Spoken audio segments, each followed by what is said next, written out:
सामाजिक विज्ञान का ये मॉडल पेपर एमपी बोर्ड के द्वारा दिया गया है। इसी मॉडल पेपर से बहुत से क्वेश्चन आपके एग्जाम में आएंगे। इसके हम आंसर की बात करते हैं तो सबसे पहले आपके रहेंगे बहुविकल्पीय प्रश्न। इसमें आपको क्वेश्चन लिखा हुआ है फर्स्ट वाला कि पुराने जलोढ़ मिट्टी को क्या कहते हैं, तो आंसर आएगा बांगर मिट्टी। आप ध्यान से कर लीजिए, इसमें से आपके लगभग 40 से 50% क्वेश्चन आएंगे। आप इसको अगर ध्यान से कर लेते हैं तो एग्ज़ाम आपका आसानी से निकल सकता है। दूसरा लिखा हुआ है कि आधुनिक भारत का मंदिर किसने कहा है बांधों को, तो आंसर आएगा जवाहरलाल नेहरू ने। तीसरा लिखा है दो या दो से अधिक देशों के व्यापार को क्या कहते हैं, तो आ जाएगा अंतर्राष्ट्रीय व्यापार। मुद्रण ईश्वर की महानतम दैनिक किसने बोला था, तो आंसर आएगा मार्टिन लूथर। बेल्जियम की राजधानी कौन सी, ब्रुसेल्स आ जाएगी। सकल घरेलू उत्पाद जीडीपी करेंगे आपका केंद्र सरकार। आप ध्यान से इनको रेडी कर लीजिए और याद करके रखिएगा, एग्जाम में यही क्वेश्चन आपको देखने के लिए मिलेंगे। छोटा नागपुर के पठार की हम बात करते हैं, इसमें आ जाएगा आपका मुंडा जनजाति। नोट कर लेना ध्यान से आप। आगे लिखा हुआ है विश्वव्यापी आर्थिक मंदी कब आई थी, तो इसका आंसर आ जाएगा आपका 1930। 1930 में विश्व में मंदी आई हुई थी। इसका लिखा है श्रीलंका में सर्वाधिक किस धर्म के लोग रहते थे, तो श्रीलंका में सर्वाधिक लोग जो रहते हैं वो आपके तमिल रहेंगे। दूसरा लिखा अगला लिखा है पाँचवा आपका कि भारत के प्रथम विधि मंत्री कौन थे, तो आपका आंसर आ जाएगा डॉक्टर भीमराव अम्बेडकर। और मधुमक्खी पालन किस में आता है, तो आपका द्वितीय क्षेत्र में आ जाता है। बात करते हैं कि रबड़ की, तो रबड़ में आपका आ जाएगा आंसर केरल। सबसे ज़्यादा भारत में रबड़ कहाँ पर होता है, तो केरल में होता है। इसके बाद हम देखते हैं तो आयर ऑयल इंडिया लिमिटेड ये कहाँ पर है, तो ऑयल इंडिया जो लिमिटेड रहेगा ये क्या है, ये आपका एक संयुक्त उद्योग है, मतलब सरकार और प्राइवेट संस्थाओं द्वारा मिलकर बनाया गया है। कृत्रिम पत्तन की बात करें तो चेन्नई आ जाएगा। कोलंबस ने अमेरिका की खोज की थी और स्पिनिंग जेनी मशीन ऊन कताई के लिए बनाई गई थी, और तुलसीदास ने रामचरितमानस लिखा हुआ था।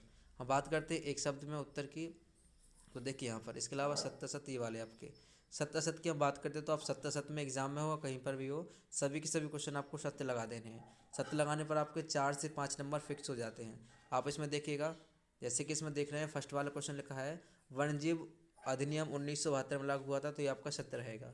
सेकंड लिखा हुआ है दिल्ली व अमृतसर के मध्य जो रोड बना हुआ है शेषा सूरी ने बनाया था क्या, तो बिल्कुल सत्य है। तीसरा लिखा है क्या भारत पेट्रोल का निर्यात करता है, तो ये असत्य है।